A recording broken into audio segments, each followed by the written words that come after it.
Welcome to everybody. I'm Dr. Gregory C. Hutchins Jr., the superintendent of schools here at Alexandria City Public Schools.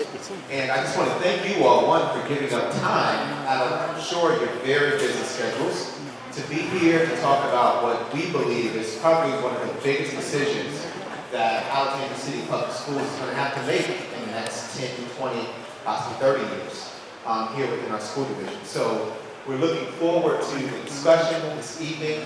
The goal is that we're providing you with information and to inform you about some of the things that the board is grappling with, as well as some of the work that we've been doing in regards to our staff over the past, not just few months, but really few years in regards to what we need to do in regards to our capacity. I do want to make this point, and I made this at the other two sessions last week. And one is whether we were looking to build another high school or looking to expand T.C. Williams as one high school in the city of Alexandria, we would have to revisit how we deliver instruction and what type of high school experience we're providing our students. So I think it's important for our community to know that we have to have this discussion about what educational programming and what type of educational experience our students will have in the city of Alexandria, whether we have a capacity issue or not, because we are preparing our young people for the world. And I think as we do that, it's going to be very important for us to not just think of what we're doing today, but think of what tomorrow may look like or what tomorrow may bring. And that is what's very important for us. I do want to thank a few people who are here tonight before we get into our presentation. We do have some of our board members who are here. For our board members that are here, if you all can just stand. I see Martha Lorber, I see Mr. Cynthia Green, Dr. Michelle Reed. If you all can just stand, wave so people can see you all, so they know our board members that are here. And know we have some of our staff who are also in attendance, principals, coordinators, directors, chiefs. If you all can just wave, as well as some of our consultants who are here.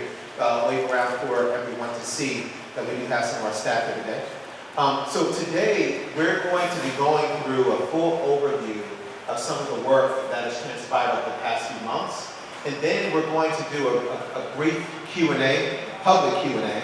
We're then going to have a more in-depth Q&A at these different sites. So you can go and talk about specific areas of focus for you with the experts. But we first want to do a full overview, open the floor for discussions, and then you're going to go into some more intimate Q&A with some of our experts at the booths that we've set up here today. So, with that said, I would like to introduce our Executive Director of Secondary Education, Dr. Gerald Mann, who will go through our presentation today, and then we're going to go right into some questions. All right? Thank you.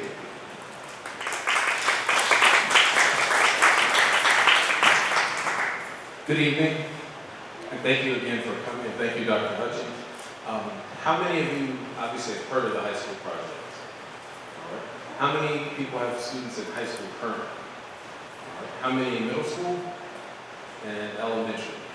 How many people don't have students at all yet? So, high school project, and our clicker is down today. But the slide you see behind me is from the Virginia Department of Education, which is a profile of graduate they rolled out a couple of years ago. And quickly, this describes everything that a student needs to graduate from high school. And you'll see the number of credits. All of us have done that before. The biggest difference here is what happens, the number of credits students need between an advanced and a standard diploma. You can also find this graphic on our website. But what I wanted to make sure you understand with whatever option that the school board chooses on September 26th, students will meet all of their graduation requirements, whether that is having a second comprehensive high school or what we're calling for ACP as a connected network. And so that's a decision that the school board will have to make on September 26th. And then also, what I'm going to walk you through briefly is we've had an educational design team, and you'll hear me refer to it as an EDT, that met from June 4th to August 15th, and I see one of the members is here, Mr. Humphreys, there he is, joined us on that. And so this is a slide that I teased Dr. Hutchins, it's his favorite slide out of all the work that happened this summer. This is an educational framework that outlines everything that is offered for a student at ACPS in high school. And you'll see in the middle where it says core courses, you may be wondering, I don't see world language when you really start to look at the slide. We're calling core courses anything that you need to graduate from high school, but we're also including in the world language, physical education, econ and personal finance, which you have to take if you're going to graduate from high school in Virginia. But you'll see where it says STEM, business and government, the arts, and education and human services. These are terms that ACPS staff came up with, but what's housed inside each of those buckets are the 16 or 17 career clusters that the state of Virginia has come up with that gives students the ability to explore different careers and pathways. And that's done through our career and technology education. So up at the top, what that paragraph states simply is, if you are a student taking an advanced placement course, also known as AP, a dual enrollment course where you're dually enrolled with T.C. Williams and Northern Virginia Community College, whether you're a student with a disability or if you're an English language learner, all of these courses or pathways are open to you. So you are not limited by a disability if you're learning a third language or if you are taking AP or dual enrollment course.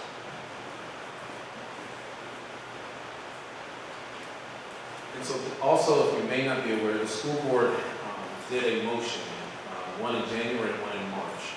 And we had some work sessions and we were also charged with the education and design team. You'll see if you have the handouts on the posters, that we were also charged with to look at alternative education and extracurricular activities.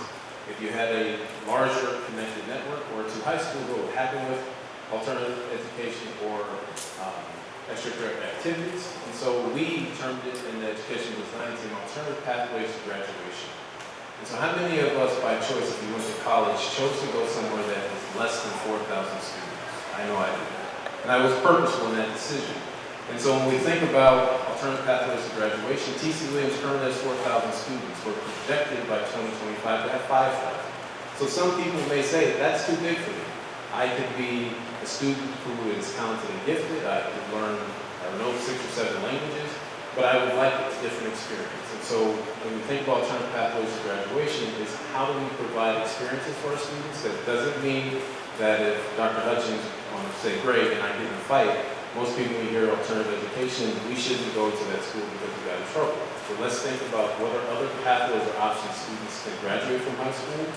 And so we do have our satellite program, but it's also thinking of ways to expand options for students to graduate. And so you'll see here in both of these, we're thinking of these as values for the school board to consider for whatever option they choose. And so for alternative pathways to graduation, especially design spaces and staff, also flexibility for students, but also making sure that it leads to graduation and post-secondary options. And then for extracurricular activities, for whatever option, most of us remember there were clubs and activities after school. I'm originally from California. If you wanted to join me and I wanted to start an avocado club, we just need to find a sponsor. And so that's how we would have an avocado club. It may be the first and only time, but we could have it. And you'll see that last year TC offered over 74 clubs and activities to students, and that's done by sponsorship. And so whatever option that we chose, this same process would happen. If we did have 2 high schools, we would have 2 football teams. We brought in the expert here, and that's our Director of Student Activities, who walked the group through what happens with Virginia Sports Athletic League, or VHSL, and they have the acronym wrong, the Virginia High School Sports League, and what that means, but also to consider that we would have 2 bands, we would have 2 orchestras, we would have a second high school. And so that's what this slide is outlining for you, and this is some of the work that the education and design team took part in. And so before we get into the designs, and that's what many people over the posters are looking at and wondering, we also have another education design team member in the audience, Mr. Mark Eaton, who's there with us this summer, our rating rubric. And this rubric, we're showing this because we felt it was important for the public and also the school board when we did the first report out of this in August 22nd, that people understand that the group did some values work individually, and even if they weren't present, they were able to put in and submit their values, and they were considered. Then we came to consensus, and at the top you see equity, relationships and community, achievement, student choice, and multiple pathways for the values that this group came up with. And underneath you see 4, 3, 2, 1. We use a weighted rubric, so if you ended up with a 4 in equity, the ultimate score for that would be 16. And then lastly, also from the board motion in March, we have, we wanted to be explicit here, is that we were also making sure which of these designs, if they had a positive or negative impact on student achievement. and including our subgroups, but then also access to extracurricular activities and sports. And so every group had a chance to present their work, which I'm going to take you through now. And so high school option model A. This was a winning design from the educational design team.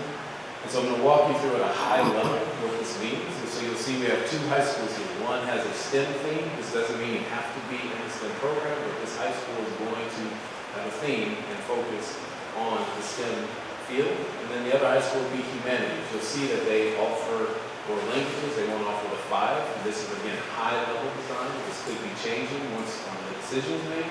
But you'll see that the biggest difference here is in the STEM high school. Currently TC offers over 30 advanced placement courses. The STEM high school would offer all of the science and math and engineering technology courses for AP. It may offer only 5 or 6 in the humanities. And vice versa, in the humanities high school would offer all of the AP in the world in the humanities, but maybe only offer 5 or 6 in the STEM field. You'll also see down at the bottom the core courses would be the same 9th through 10th grade. Both schools would offer Spanish, and then both schools would have our ADDIT program, which stands for Advancement via Individual Determination. And students would still have access to extracurricular activities, and also they would have access to online learning. The next design, I feel it's important to always read this. If you can't see it, this design felt equity was paramount to them. So at the top it says, when a flower doesn't bloom, you fix the environment in which it grows, not the flower. Think of this one as a Venn diagram. The area in the green, both schools would offer. And so in the green, you see that it says the special education services, core classes, EL services, ADDIT. They would also have collaborative teaming and student services. The difference here again, you have STEM, AP and DE in one high school, and the other one would be an IB focus. If you're not aware, Jefferson Houston is the only school that has the IB program. This would be an option of having a diploma program, that's what IB calls it, for our students in this other high school, and then also focusing on the arts and world language. And then in the STEM high school, again, you have AP and DE offerings and not IB. The one thing to consider here is both high schools would have arts, both high schools would have science in the core courses, but the arts IB high school would have an expanded option for their students, just like the STEM high school would have more options in the STEM fields.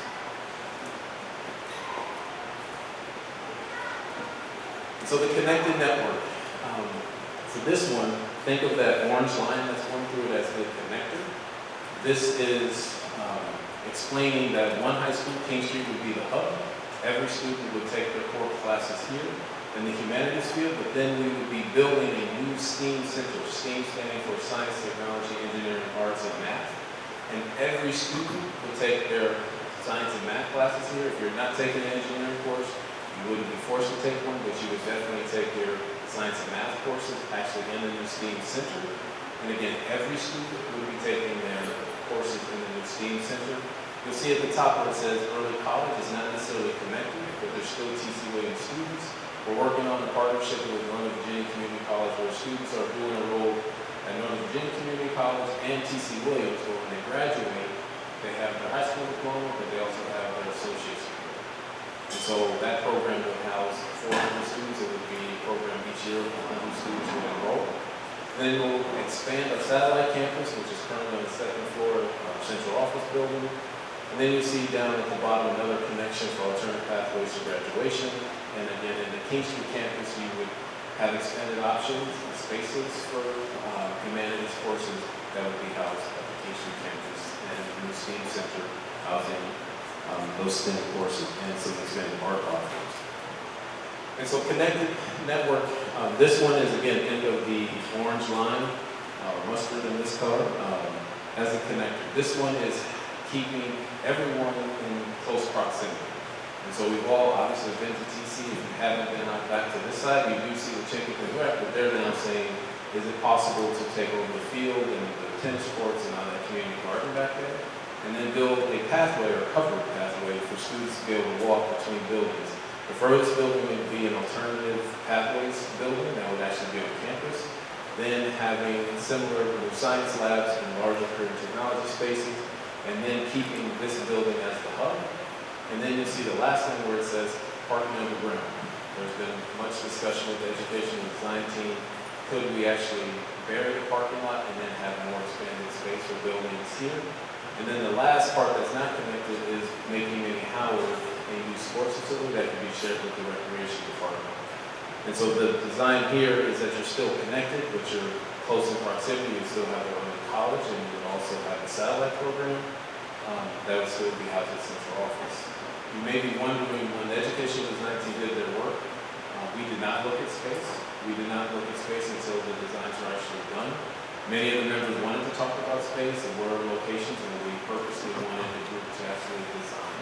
And I've said this over and over again, the group design, they laughed and they danced in their last meeting. And so we wanted to make sure that they weren't constrained by what sites are available, but they could actually give the board and the superintendent some high-level ideas and concepts, conceptual framework of what some of these possibilities could be. And so the person who did explain to them the sites is our project manager, Mr. Dawood Abdul Rahman, who I'm going to turn over the microphone now. He's going to walk you through those sites, and then after he's done, we'll turn it back over to Dr. Hutchins for an open session quickly before we get back into the actual open house. Thank you.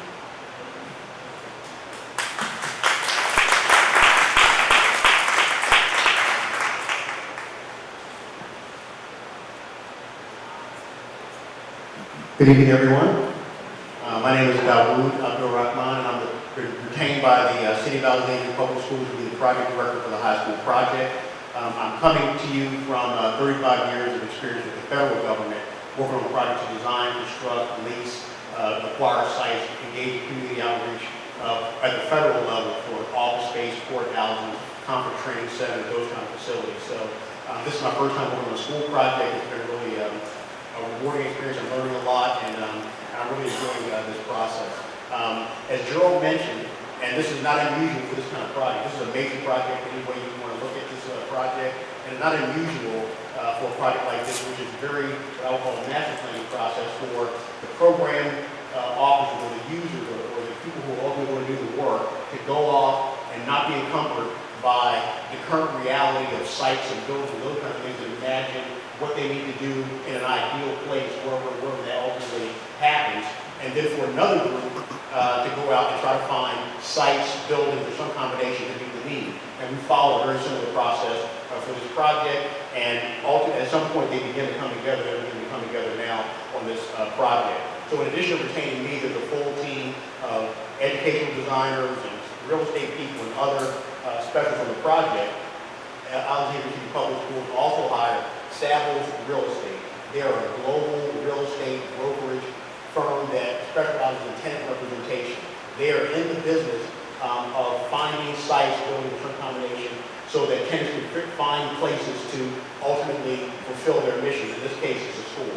So the short of this slide is that Savills Real Estate conducted and is continuing to conduct a very robust site investigation process. They posted and advertised in multiple media. They called brokers. They searched databases. They talked to owners.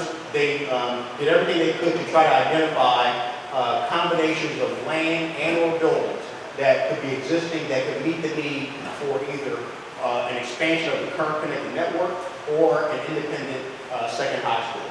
And the short of this process is that there was no willing seller, donator, partner who was interested in offering their property for the purpose of this project.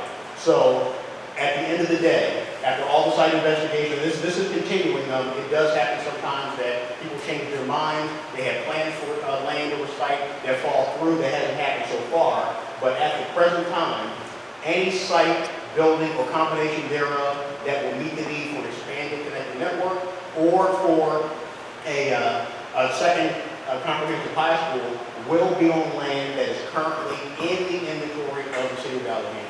So there's no, and many of you probably may drive around the City of Alexandria.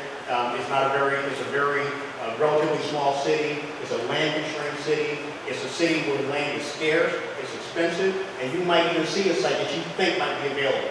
You know what I mean? But chances are that owner has some idea, or they have a plan, or they just realize there's a highest and best use. They can get more money, there's a greater return they can get on that land other than this use. So, as I said before, what that means is that for this need, and the need is, Dr. Mann mentioned, is that the City of Alexandria Public Schools has 5,000 students now. By 2025, that will grow to 5,000 students. And so by 2025, there will be a need to provide capacity, an additional facility, either in a second high school or an expanded connected network, to educate a total of 5,000 students. And whatever strategy is ultimately selected by the school board on September 26th, it will be on land, at least right now, based on the site investigation, that is currently in the inventory of the City of Alexandria. So the site that we've looked at for this need, for the 2 high school option, we looked at the Minnie Howard campus, we looked at the Hammond Middle School campus, and we looked at George Washington Middle School campus. For the expanded connected network, when I say expanded, because right now we have King Street, there are 9th graders at Minnie Howard, and in all circumstances, all 9th graders will be together in whatever model is ultimately selected. There's a satellite campus, there's a chance for change. So those campuses exist right now. For the expanding connected network, we looked at an expansion of King Street, this campus. We looked at Minnie Howard again, and we also looked at the land that's available for school use at Potomac Yards. So these are the combination or the sites that are available right now that we decide to study in further detail. You'll notice that in both scenarios, we look at the Minnie Howard campus in both scenarios. In your packet, there's information that you have and the school board motion that was first voted on in January of this year and then amended in March is very clear that they want to see Minnie Howard used in any scenario. So Minnie Howard was looked at in both scenarios. So in terms of a high level, and you heard Dr. Mance mention this, as it relates to the site investigation, or the master planning, and on the educational side, we are still at the high level, but they're starting to converge now, kind of headed to this September 26th vote that I mentioned earlier. All these sites, or some combination, can accommodate the need of 1,600 students. And the 1,600 students come from, as I mentioned before, there's 4,000 students here now. We always assume there's going to be 2,900 students, because this facility is designed for 2,900 students. There's going to be 400 students at the Northern Virginia Community College as part of the early college program, and 100 students at the satellite campus. That leaves 1,600 students that need to be housed either in a second distinct high school or in some combination of a distribution of students across King Street, Minnie Howard, and/or the Potomac Yard campus. So if you look at the report, if you go to the website, and I'll get to this at the end of the presentation, the high school project website, there's a report, there are presentations. We conducted a work session with the school board on August 22nd. You can look at the entire video. All the sites, a lot of the analysis, the assumptions for those sites is included in the report and or in the video and in the information that you see here tonight. Just a few high points based on the preliminary analysis so far. Each one of these sites can accommodate either a second high school or some combination of an expanding network for 1,600 students. Each one of these sites requires some level of rezoning. Each one of these sites, because we're in the City of Alexandria, has some archaeology issues. There's transportation issues that we have to resolve for access to, around school buses, circulation to both campuses. What will be impacted on the 2 high school model as it relates to Hammond Middle School and George Washington Middle School is that those sites can accommodate physically a second high school for 1,600 students. The middle school would still be there. What is sacrificed in those scenarios is the fields and open spaces. In each one of these scenarios, all the open spaces are impacted during construction. So for whatever is selected by the school board, for a 30-month period, starting in about a year from now, 30-month period, we, ACPS, working with the City of Planning and Zoning and Transportation and Park and Recreation, would need, and we're talking through that right now, to figure out alternate uses to keep the various uses operating in some capacity during construction. For Hammond and George Washington Middle School, in addition to some of those uses being impacted during construction, some of those uses would have to be, they'll be displaced somewhere else. So part of the planning, you hear us talk about the high level and the decision and the next level. Some of the next level of discussion after the big decision from the school board on the 26th is how how do you begin to actually implement and migrate and make sure uses are available, and then at the end of whatever scenario is ultimately selected, you have the same or better types of uses that you have right now for the facility that you had when you started. So these are some of the things that we're talking about right now. Next slide. So in terms of next steps, and I kind of mentioned this before, this process has been going on for over a year. As you can see, we've really kind of picked up the pace as we try to give the school board and the superintendent the best information that we can possibly give so that we can get to the high-level decision on September 26th. Community engagements like this one have been going on throughout the summer. We had an open house in June. These engagements will continue through next week, and even during implementation, as we get into design, we'll continue our engagement process. We've done a preliminary site analysis in terms of sort of preliminary mapping some of the high-level designs with the various site options to see where there might be some adjustments that might need to be made. As I mentioned before, each one of those sites has zoning, archaeology. Some have a pure preservation issue. They all have some level of transportation issue that we need to resolve as we went into a design phase and then went through the city of planning and zoning and the other city offices to actually implement the project and hire an architect. And then we would begin to start bringing in additional educators after the September 26th decision, and begin to hire architects and contractors to actually execute the program. Through all of this, we're looking at our budget, our estimates, and refining the estimates, getting ready for the budget process. And there's a work session 2 days from now, September 19th, with the board to specifically focus on sites and costs for this process. So that's where we are in the process. I thank you all for coming out tonight. I'll ask Dr. Hutchins to come up. We thank you for your participation. We'll take any questions you have right now. We encourage you, also in your folder, there are comment cards. If you have comments right now, please fill those comment cards out there right now. Make full use of the website and the email address for any comments, complaints, criticism, suggestions for improvements now and in the future, so that we can get all your feedback and can give the best possible information for the superintendent and the school board to make the decision and keep everyone informed as we continue the process. Let's give a round of applause for Dr. Wood and Dr. Mann and our team. I just have to say before we get to the Q&A, this is a lot of work, right? As you all know, I know you all get to see us talking about a presentation and some slides, but there's a lot of groundwork that has to happen behind the scenes. And this is something that was happening prior to even my arrival last July in 2018. This has been discussions, that we've been doing. Now it's time to actually take some action. We've been discussing it for a long time. I think we discussed it when I was here in 95, everybody. So we got this building, but now it's not enough. So let's open the floor for any questions that you all may have that you want to say publicly. We are asking that you speak into the mic because we're recording, and we want to make sure we're capturing questions. Hi, it sounds like all of these options are going to be at capacity in 2025, which is not that far away. So why are we not looking at longer-term options to address this issue more holistically by implementing? So that's a good question. So I know that Wood during his presentation was talking about 2025. These numbers of 5,000 is actually between 5 and 10 years. So the max of us getting to 5,000 is within that 5 to 10 year frame. It is not necessarily in 2025. And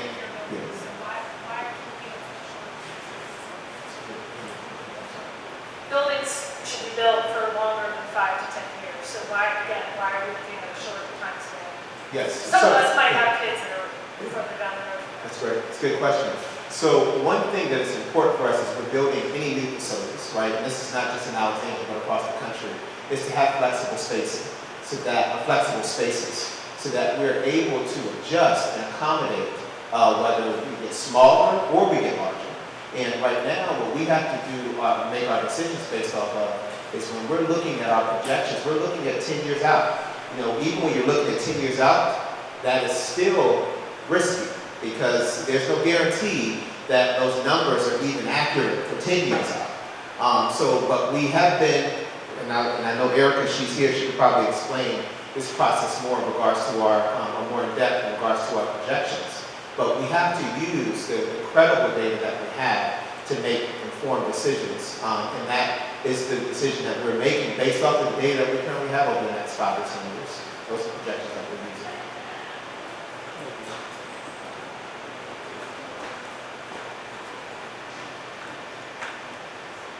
Can you explain why chicken has been ruled out as a location? So yes, that's a long-winded response, right? Because the short response to that, the question was regarding Chinquapin and how Chinquapin was a potential option and how has that been taken off the list, right?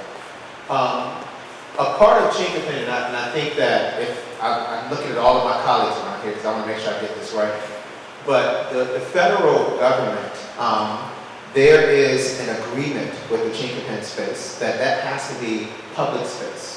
And because Chinquapin is open to the public, that classifies as public space. A school does not. A school is not an open space for anybody to use. It is built for students and for staff, and it can be used by the public periodically, but that's not the purpose of that particular facility.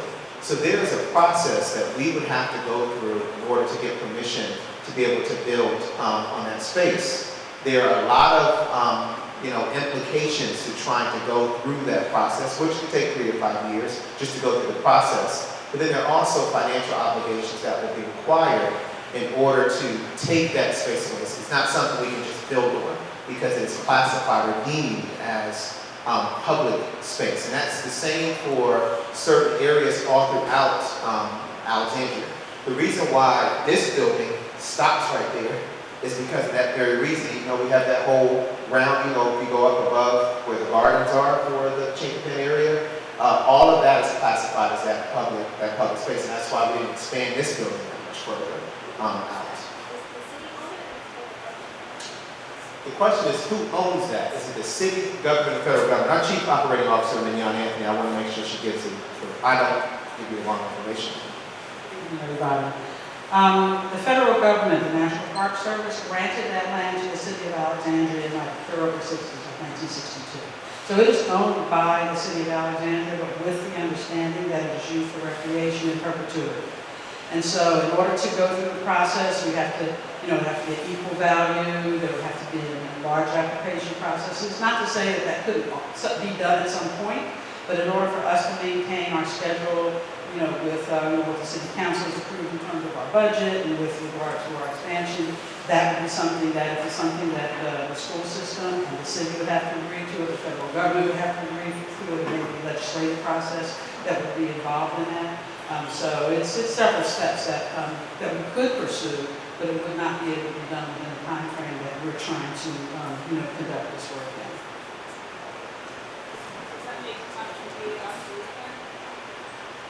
At this time it is, yes. If you go the 2 high school route, what are the criteria for the students in the parsing? Do the students self-select what they want, or do you tell them what to go? And what happens if, in the middle of a student's high school career, he or she decides they're interested in STEM and not the humanities, or vice versa? And finally, are you concerned about the demographics of the 2 high schools?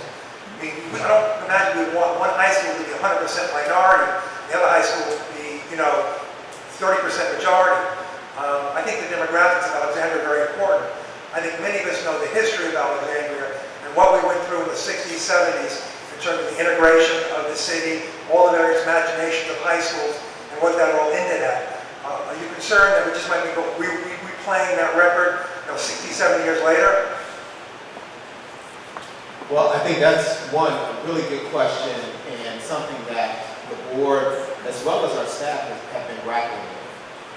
If you look at cities all over this country, I don't think any city that has more than one high school has gotten it right in regards to having integrated schools. I really don't. Everybody's having that challenge. Everybody has more than one high school. So I want to put that out there. I'm not an expert in that field, but I've done enough research on that to know nobody has the ingredient of how do you have more than one high school that is integrated. And a part of that comes from the fact that when you're looking at two schools, and this goes to your first question, there are multiple steps that would have to happen if the board decided to do two high schools in the city of Alexandria.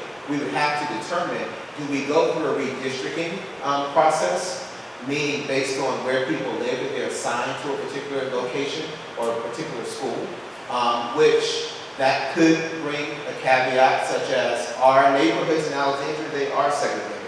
So we do need to own that too, right? We don't have a whole lot of areas that are very integrated in the city of Alexandria. So if we base it off of neighborhoods, we could still lead to our schools looking similar to what our middle schools look like. Because that's the only example we have of two places on different sides of the city that you'll see Francis C. Hammond has a higher minority or students of color at Francis C. Hammond than we do at George Washington Middle School. So we would have to put in redistricting as a potential next step, or we would have to look at how would you have a choice option for families, and what would that look like? Would it be a lottery?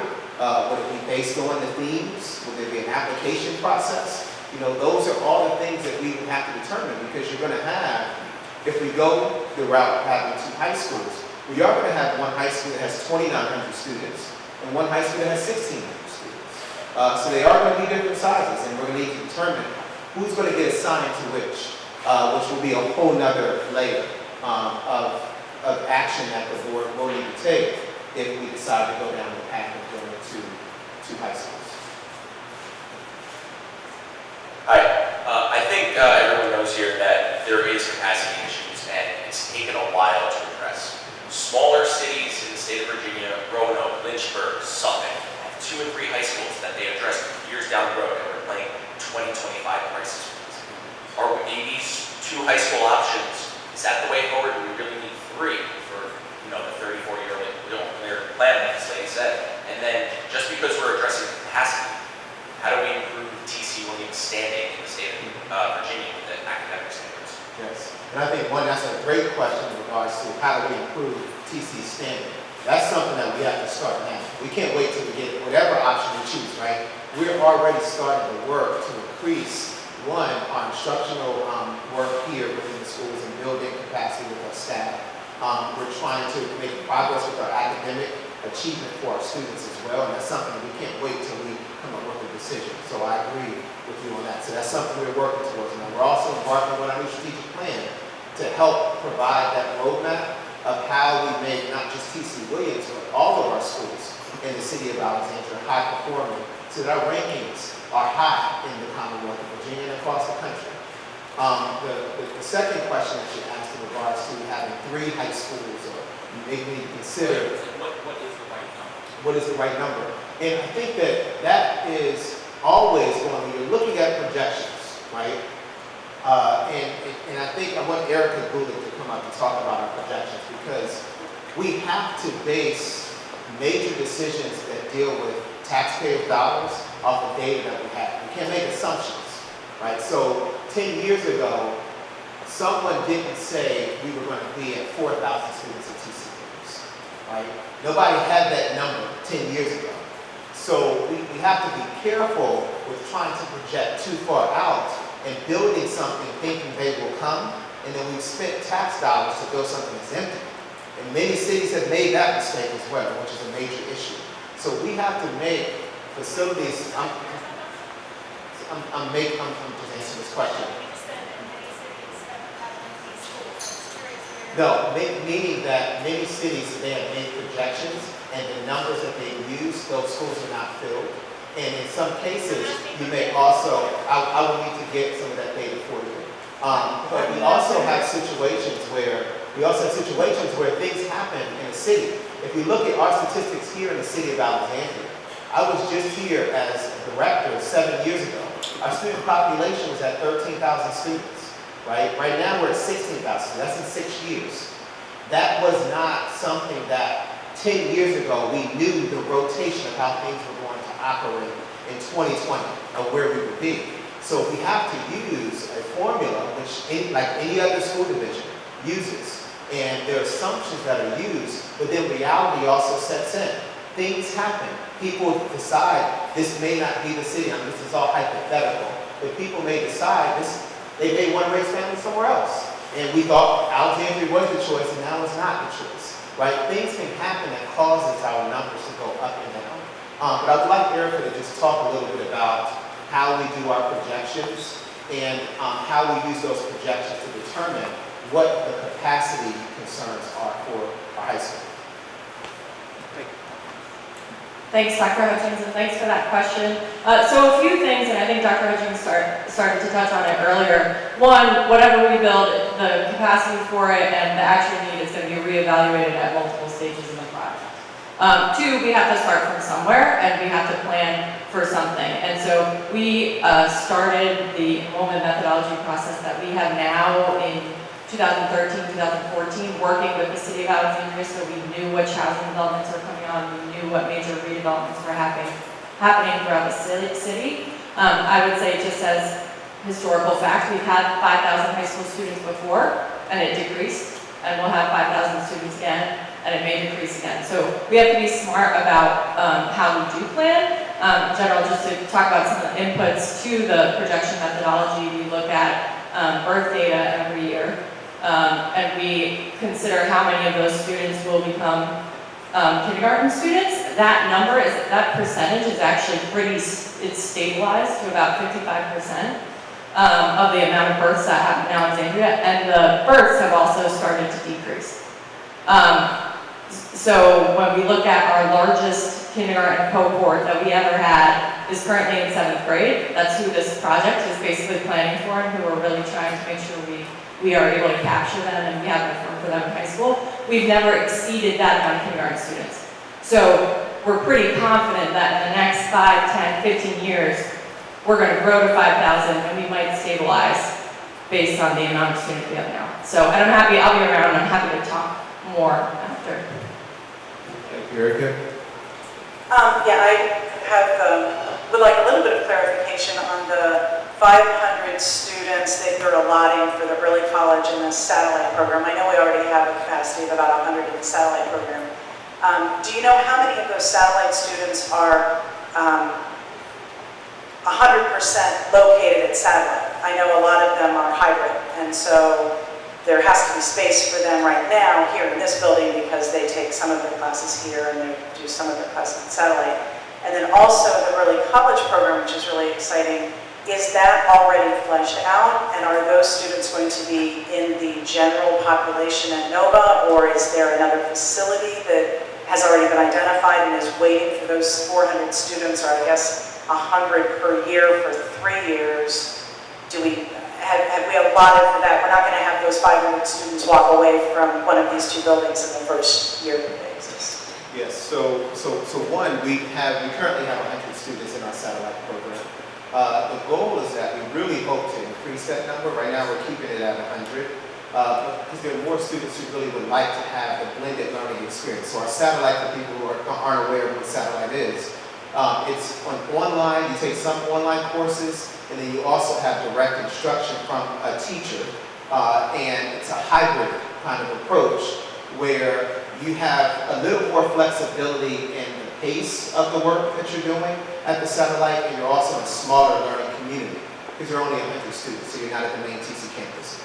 We have some students who do come back to take some of the elective courses that we offer here at the school. I do not have that exact number with me right now, but it is a very small number. It's not 100% of our kids who do that. Majority of the students who like an option like satellite choose that option to not be in a large school, right? So their goal isn't to come back and visit. Their goal is to not be in a school. And they're able to take all of their coursework, if they choose, out of this setting. With the early college program, and that process is we're still working through finalization of that. But to give you a glimpse into what that concept looks like is the early college would be housed on the campus of North Virginia Community College at their Alexandria campus, at a facility there. So students with an early college option, and that's not just what we're doing here in Alexandria, but the philosophy across the country is that students who choose the early college option, they lose the high school experience. It's for students who want an early college experience. So they could still be active in after-school activities if it works in their schedules for their early college program. But the goal is that they are not a part of the high school experience on this campus, and that their courses and their experience is done on a college campus, but they're still technically high school students. So they will receive a TC diploma, and then they will also receive a community college or an associate's degree from Nova when they graduate from TC Williams. So those particular students would not be in a situation like the satellite students who take classes here. Kids who want to take classes, college courses, and also take classes in a campus like King Street or Mini Howard currently do our program called dual enrollment. And that is where you take some college courses, but then you also take high school courses in a high school setting. So we already have that in place. But early college is a new concept. And that will be 400 students for early college and 100 students for satellite. Is what we have in our assumptions as of right now. Done any data collection on whether we have 400 students willing to do that? So yeah, so we've been having discussions, and we've been having discussions about that. What we're going to have to create for anything that we're doing is pipelines to that. You know, so that's not something that you just tell kids in 8th grade to start doing.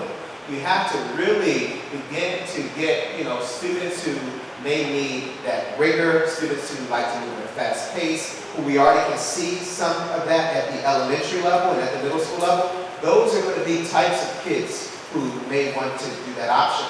But we're also focusing on our AVID program. So right now, we have many of our students who are in AVID, and these are students who will be first-generation college students.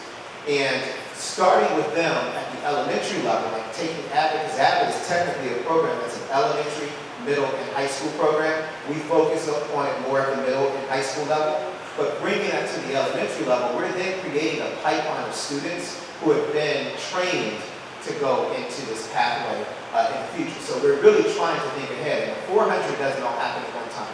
So the goal is that you get 100 students each year over a 4-year span. And that would start, that's going to start before, you know, the building is, whatever we choose to do happens. The goal is to start that before. Yes. All right. So Alexandria is awesome, but there's a problem with that, and that's that capacity is perpetually an issue. And I think from the first question that came out, one of the fears is that a second high school, or this, we're going to go through this process, and then before you know it, that second high school is packed, and we're right back where we started with another problem. So I was wondering if you could expand on what you were talking about in response to that first question on flexible spaces. What do you mean by flexible spaces? And in your planning process, while certainly you don't want to build something too big, why not build something on a property that can take on more expansions in subsequent years with budget allocation from future school board votes? So one, I do want to make a point, and this was said earlier on today when we were talking about our site analysis, and Dawood had talked about this. If we had other spaces and other land, they would be a part of these site options right now, right? So what we are, we have to think of what we have right now. It's really constrained. I mean, it's because we only have the space or land available to us that we already own, and that something is already built on. Yeah. So we don't have the option of saying, let's just go find that big space that can accommodate this big building that we want to do, or it will be one of these options up here. So I need to make that clear. The second piece is that as we're looking at our projections, and I think Erica, she'll be able to, if you can come back up to the front for just a second, will be able to articulate this better than I am. And that is, every year we have a projected amount of students that we're expecting at the elementary, at the middle, and at the high school. We monitor that on an annual basis, right? So we're constantly monitoring what that student enrollment increase looks like, so that we are not in a situation where all of a sudden we have 1,000 kids, right? So that's why we have to really understand that the 1,000 student number is coming from 5 to 10 years out and further, right? This 5,000 students are not going to arrive, or this additional 1,000 students are not going to arrive the fall of 2025. And I think that we have to also think about some of the other things that we don't know. So we make assumptions to do projections, but there are things that can happen that we just don't know. Nobody in this room knows, right? That we have to kind of predict and try to make the best informed decision based on those predictions, and that is where all these options are coming out of. We can't give the community Can you expand on more flexible data spaces? than we have. And the flexible spaces piece, and then I'll let you talk a little bit about projections. So the flexible spaces is when you're building new structures, you want to have flexible space so that in a building, when we used to build schools before, you have a school and this is a science lab and that's all it can be. Or this is a math room and that's all it can be. Or this is an office and that's all it can be. Now, it behooves us to have flexible spaces so that we might not 15 years from now use science labs anymore, but we don't want that to only be a science lab, that it can be used as something else, that it can expand, it can be bigger, it can be smaller, that it gives us flexibility within the space that we own, or the space that we've built, that you can make different types of spaces for use throughout the time that you own that particular space. So that is what I'm referencing when I'm referring to flexible So spaces. it's already within the existing building. space. Yes, within the school, but they can fluctuate in size. Can you talk a little bit about, or did I cover? I think you are. Good. Sure.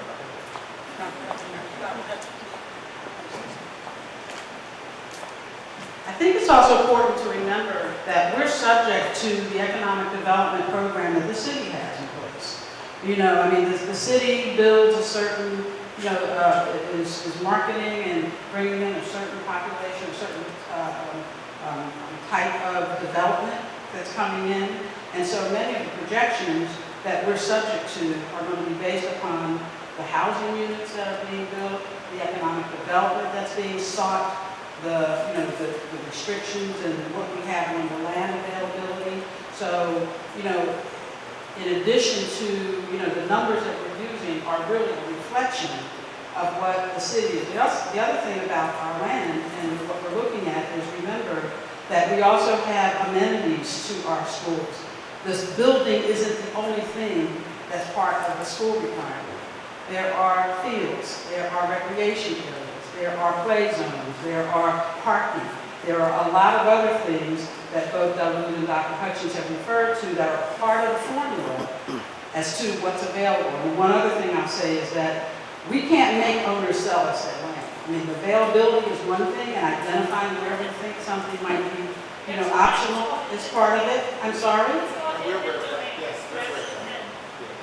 But I guess the main gist of the Let's get the person in the back. Hi, elementary school, back to school night starts in like 20 minutes, so. Yes, that's why I want to get you. We got And I about gotta 2 more drive minutes. there and now it's. Because we're going to allow you all to talk to experts too. We want to All right. keep this open for you. I have Yes. good ones.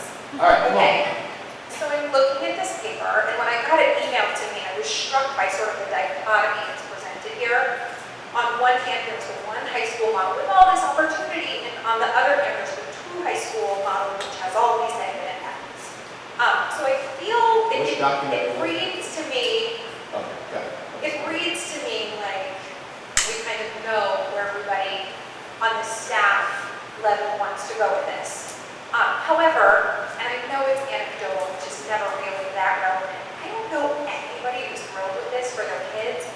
And my question is twofold. One, when I look at the one high school model, it looks like college.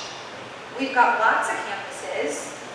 Kids can go to lots of different places. They really have to strategize and identify what their interests are at age 14.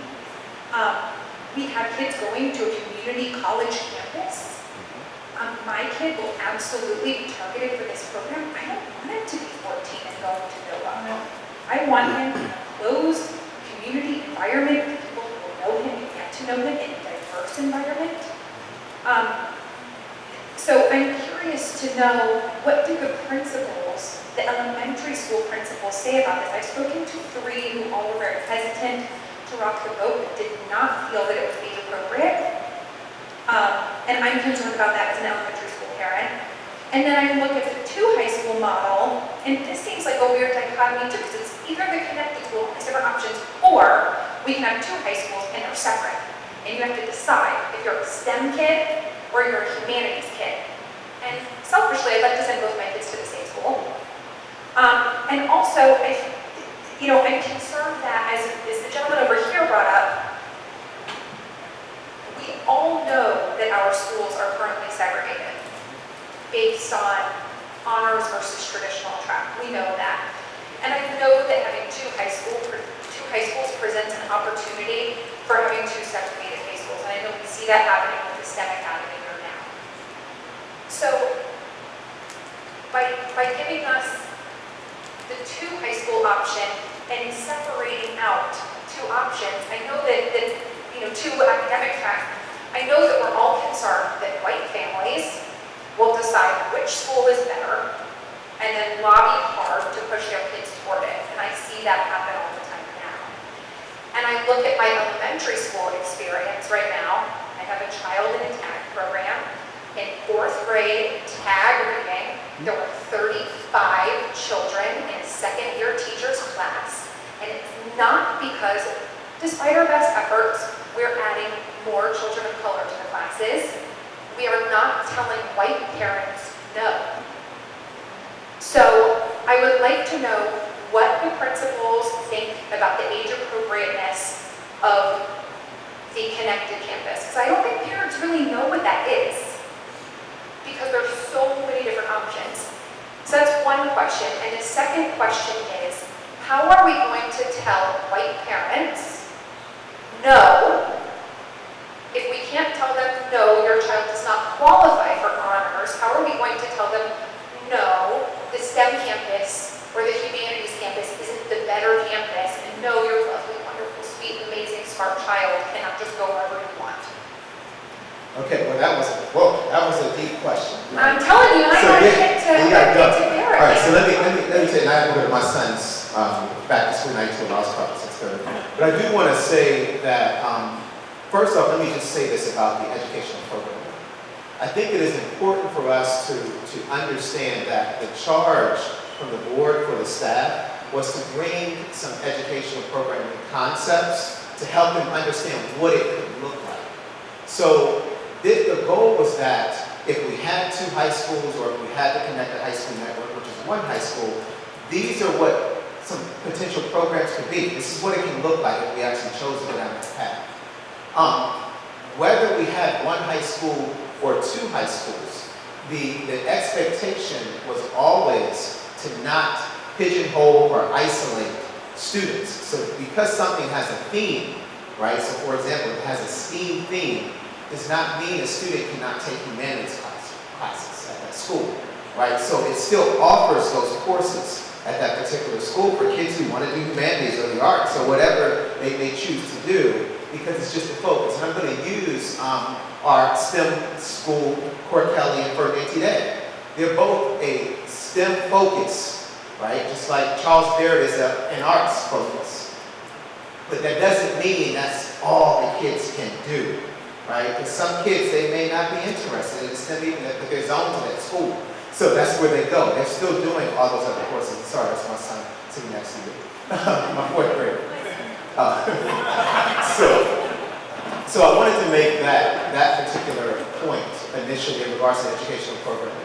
I also want to say that, the feedback that we're receiving from all of our educators, that's not just our elementary principals, because we've been seeing, we're giving them updates, and we're trying to get a feel of what are their thoughts about some of the programming. And when we talk about the Connected High School Network, everyone who's internal already talks about how we're serving the students now at TC Williams. And that is our 9th graders right down the street at the Mitty Howard campus. They take classes in the morning and some of them come over here in the afternoon. And that is a Connected High School Network concept that we already have in existence here. So people internally are more familiar with how that works. And now, when you add things like STEAM, I think we forget we have a STEM Academy already here. It needs to be more robust than what it is right now, right? But, well, I don't know what the statistics are right now. I think it's 100%, but I don't know, I don't want to quote myself on statistics. We also have a health sciences pathway. We have a CTE pathway. We have students who take AP courses in those pathways. So we currently have a structure in place where it may not be a second school, but it is currently an academy or a school within the school at T.C. Williams right now. So I think that if we want to change, this is to your second question, I won't get too deep how you tell our white families no. But what I would say is, how do we get more underrepresented students in certain pathways? Is by making sure they have the exposure early and that they get the access early. There's no reason why we have two STEM schools, right? Core Kelly and now Ferdinand T. Day, which are about 90% children of color, both schools, 90% or more. There's no reason that if a child of those schools who's gone through K-5, that they can't make it through high school. Not all of them, but some of them, to make our courses at the high school level just a little more diverse than they currently are. But we have to be intentional about that, right? So that means we have to make sure that when they're leaving our elementary schools, that we still have a focus or a pathway at the middle school. Right now, there's a gap with some of our programs. Dual language doesn't have a pathway at the middle school. So you go through it and then it's kind of shuts off. Fortunately now IB, at Jefferson Houston, because it now goes to 8th grade, it's a K-8 school. Now fortunately we do have a pathway, but we don't have IB here. So if kids do that all the way to 8th grade, it's gone. That's it. You don't get to do it in high school anymore. When you look at our STEM, we don't have a STEM academy per se at the middle school. So they get it at elementary, and then there's a gap, and then you get to make a choice when you come to high school. So how we resolve some of those challenges that we're experiencing now is by starting earlier. And it doesn't mean that you have to be, once you say I like STEM, that that's the only place you can go. All of our programs need to be fluid, where kids can do STEM, and they might change their mind when they get to 10th grade. They might change it again in 11th grade. And you shouldn't be stuck with whatever you thought you were going to do in 9th. And that's why we have to make sure whichever option we have, whether it's 2 high schools or 1 high school, that we have multiple courses for students to partake in or to enroll in. Maybe one last question. Yes, one last question. Hi. And then we have all the questions will go to the experts. It doesn't mean you can ask more questions. The experts will be here. I have kind of a follow-up on the concept of the 2 schools, option A, and that I'm curious as to why there doesn't, obviously there's not an option for 2 equivalent high schools. And like, I'm going to tell my child who wants to be an astrophysicist, well, you get to choose between doing science and math or participating in your second love of music. And too bad. I'm going to tell my other child who is stronger in the humanities but is still a fairly bright child, then, well, you're going to have like 4 AP math class choices in your 4 years and the other one. So you basically get no choice. And oh, by the way, you give up both the languages you're taking because they're not in the school where you're stronger. So either the 2-school option ends up becoming basically like a version of a distributed campus where you're going to have choice, or you're going to ask 14-year-olds to make a decision on giving up things that they love in order to maybe pursue an academic future that they think they want, but may not end up being what they want when you're 14 years old, for Pete's sake. But what isn't on here is actually 2 high schools where no one has to make those choices. And obviously there's the sensitivity and the politics of what that has looked like 50 years ago versus maybe looking at how we can go about keeping that from being an issue by whatever methods there are and kind of trying to have some kind of equity and enrollment between the 2 schools. I'm just very concerned about option A as pigeonholing kids. The think I'll go back Why is to. there not an option? So for I'll go back to high schools? reiterate, what I said earlier, and that is that the programs at either school or either option are meant to be fluid, right? So because it has a theme, does not mean other courses are not offered.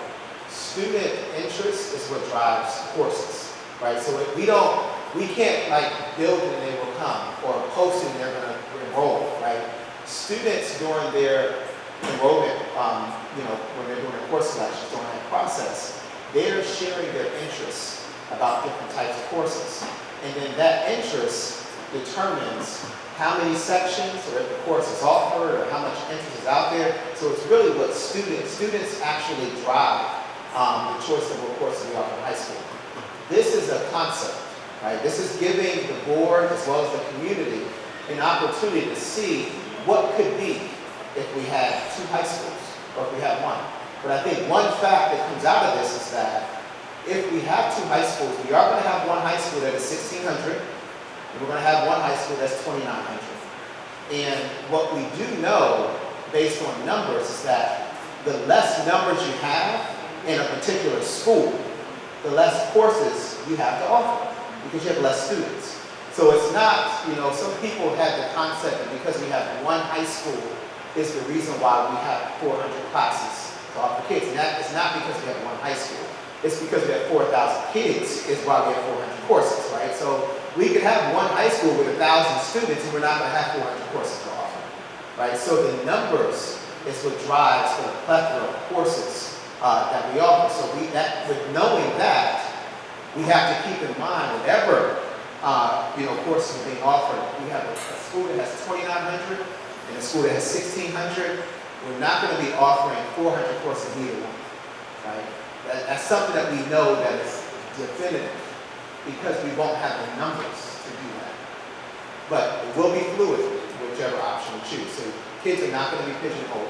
These are themes to give our families as well as the board a conceptual understanding of what educational programming could look like. And some of these themes are themes that we currently have at the high school today. So there's nothing except for, we don't have ID in high school, but STEAM is what we have. Health sciences is what we have. AP is what we have. The arts, we have all of these health sciences. We have those pathways currently in TC Williams, in the current structure. So I do want to thank you all for, your time this evening. We still have time to answer questions, but we're going to have experts set up in these areas because you may have questions on particular topics and not just general questions. So I'm asking for you, if you still have questions, to go to the section where your topic lies. And that expert will be able to assist you. I do want to thank you all, for joining us this evening on Tuesday. And I know some of you had to leave to go to back to school now and also heading out as well. But thank you all for your time and enjoy the rest of your day.